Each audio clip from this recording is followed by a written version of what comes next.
Hey, what's up YouTube, Sky Badger here, and I'm back pretty late at night for me, 9:36. So why am I showing you this? It is day 9, day 10 now, about midday I guess. We're in second place, and we're just about to finish off Yugoslavia, which is good. We're about to get some land, but that's not as important. We're going to make an even split with France, and he will get that bit and we'll get this bit up here. But that isn't why I'm making this video. So, at the moment there are a few Canadian convoys floating around off mine and France's coast. And this is rather worrying. Because we're both on the attack, we don't have many troops back to defend with. And seeing these sort of troop maneuvers in places like this is not encouraging in the slightest. There's no reason why these troops should be in these regions or waters at all, and in fact my guess is Canada doesn't realize I have a line of subs, so he probably doesn't think I can see this coming. Now, in respect to Canada, we're not at war. We haven't been yet. We talk, we chat, but this is on the dodgy side. You see, right before I go to bed, right now, I can attack these or I can leave these. Now, if I don't attack them, there's the chance that a few of them can actually make it onto mine and France's coastline before I wake up in the morning. So, I can sink them now and go to war with Canada, or I can leave them and possibly face the consequences earlier on. As you can see, France has no troops up here at all, so if I let 3 light tanks through, 2 tactical bombers ain't gonna do much, and I can't use my 1 rocket unless they stop. I've also received intel that they may be heading up here, which could be the case, plan to attack on a few fronts. And what this does mean is that I am likely the target. Like, I don't know about anyone else, but I can't think of any reason why you'd have troops around this region other than if you're going to attack. I've traced them back. Like, if we give him the benefit of a doubt and assume he's sending troops from maybe Canada all the way, well, you know what I mean, that piece of land up there, all the way down to here. If we trace that with just 1 naval unit, we send a naval unit up, and we assume it's coming from there, and if we add target back down to here, we can see that doesn't follow any of the path these units have taken. What about over here?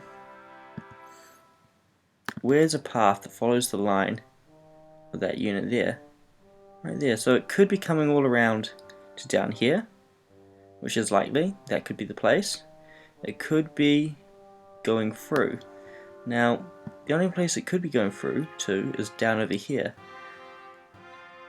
and maybe possibly all the way into here. And what you can do by generally just using this method is, if you have a look at where all of someone's ports are, you can get generally a pretty good idea where they're going. And just by doing this, you can get a good picture at where people might be going. So from this, I've concluded that there is no safe place these ships could be going, nowhere that isn't meant to harm me or to attack me. So I'm coming down to the tough choice where, do I attack him or do I not? I just don't see how these troops operating in this area could be anything other than bad. So at this point my navy is still pretty weak, it's still in the development age. I don't have cruisers yet, but it is important that I attack from range. I don't want to attack directly because I can't see if there's subs with these units or not. So if I do choose to attack, I'll be using my destroyers and I'll keep myself as out of range as possible.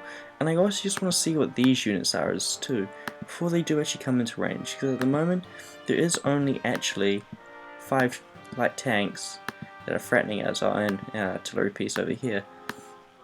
So this is not the sort of thing you want to jump into, because this is the sort of thing that will determine who I'm fighting next, and it'll also determine if we have to go to war with the Northern United States. And you can already see we're at war with them.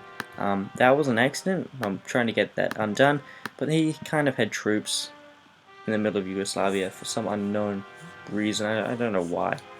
And we seem to have ran into them. So I'll kill those units, and if he wants to return to peace, I'll compensate him for his losses. Didn't actually mean to start that war, but it happens. So, you know, we will compensate him for any losses, buy his troops off him, not at full price. But I don't want to fight him unless I have to. But Canada isn't giving us much of an option. I've sent him a message, and he hasn't responded. So, in this case, I guess the only thing we can do is track these units a little longer and see if there is maybe a chance they're not going to land and try to kill me. So, and we're back late in day 10.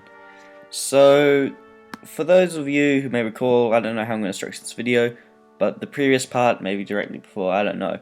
But when I last finished filming, Canada had a few fleets surrounding some of our provinces and moving in. Now, in the end, I made the choice to attack. Whether it was the right choice, I don't know. He messaged me back, and I sent him a lovely message just saying, actually, I'll show you. What were we saying? Canada. Yes, I said, sorry, if I didn't have to sleep, I tracked them a little longer, and Fire wants to know for sure where they were going. Before the starts, just want to say GG, and may the best man win. P.S. Sorry if it is just a big misunderstanding. And he said it wasn't for you, but okay. Anyway, I'm not dead. He might not be a little happy.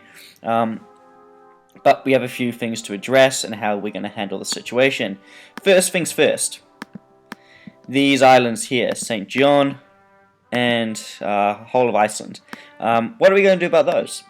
Well, I'm setting a sub up there to protect it from convoys, but losing both of these islands is not at all an issue. As you can see, our food is pretty high. We have 50,000 food, and we're not going to run out anytime soon. So losing one food province and 4 victory points isn't a big deal at all. If anything, we might save a little bit in food. Probably not though, actually, considering we're losing a food province. So what am I doing with this troop here? Well, from what I'm thinking, he's going to try and invade this island at some point, and one militia is not going to defend it from anything other than maybe another militia unit, which I highly doubt he's unlikely to send. I haven't seen them in his arsenal yet. So immediately, there's no point fighting for something I'm going to lose, so I'm getting this guy out of there, and I'm going to just send him up here out of the way. If he makes it, that's fine, but if he stayed on the island, he was going to die anyway. So the hope is I'll send him up here. Later on, I'll be a bit of a dick about it, and I'll attack down here or something, somewhere in the middle of nowhere, and then he'll be like, oh, great, I have to send troops all the way up there. Yes, that's not a amazing move. I have no intention of holding the land, but it's something that's just got to happen. So what I'm going to do up here is I'm going to send the sub up and hope to try keep hold of this. If I lose it, I'm not going to try fight for it back. Because at this point, I'm pretty sure I'm fighting all of the Americans by just being at war with one. Now, I was accidentally already at war with this guy. He still has 1 hour and 20 minutes to return to peace with me before I invade into Spain. I don't want to, but I'm not going to let him keep that land there. And some iron would be nice. Oh man, if I could capture that oil, that would be good as well. So, the next thing is, I need to cut off Canada's ability to send troops across. I don't have a large standing army in Great Britain itself, in England and Ireland. So I need to make sure that no troops can get across. As you can see here, all of my troops in the area are made up of infantry.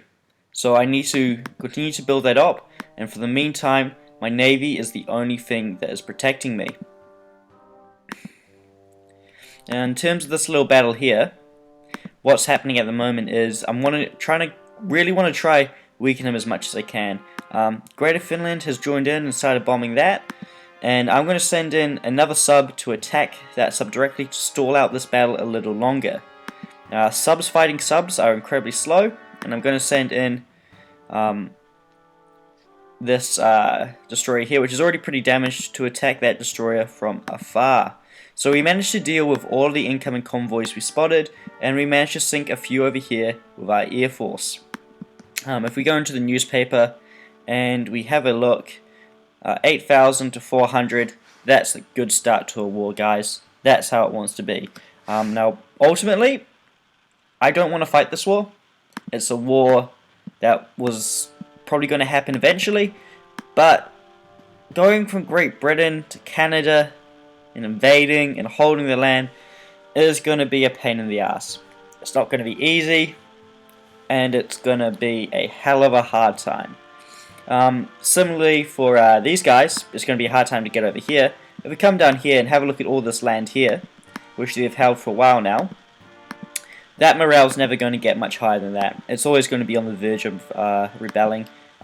So it's a two-way street, really. It's going to be a hard time for us to capture their land, and it's going to be a hard time for them to make any use of this land over here.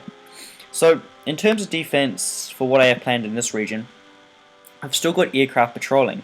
But as soon as they start to send cruisers and destroyers with their convoys, 2 tactical bombers and 5 interceptors ain't going to handle it. Luckily, I've captured a port down here that I'm going to begin reconstructing and building subs. I'll use subs to bolster and build a line right here between these 2 points to protect up in here, and I'll build a few subs are in here, and a few subs are in here. Once again, these 2 islands here, I'm not too worried about losing them. After all, I can handle losing some food provinces. So really, what's going to happen from here is just going to have to play defense for now. I need to build up my navy, and I'm starting to do that by upgrading some of my ports in the region to level 2 so I can start producing cruisers. I also need to start producing naval bombers if I'm going to stand a chance, as well as battleships and aircraft carriers. I already have 9 subs and 5 destroyers, which at this point is only enough to man one of the fleets I'll need. And I'll need 2, one for defense and one for offense. So I want to stop producing subs for a while, and I'm going to shift to destroyers and producing cruisers as well. For those of you who are unaware, I like to build fleets of 8 subs, 8 destroyers, 5 cruisers, 3 aircraft carriers, and 3 battleships, and man them with a mixture of interceptors and naval bombers.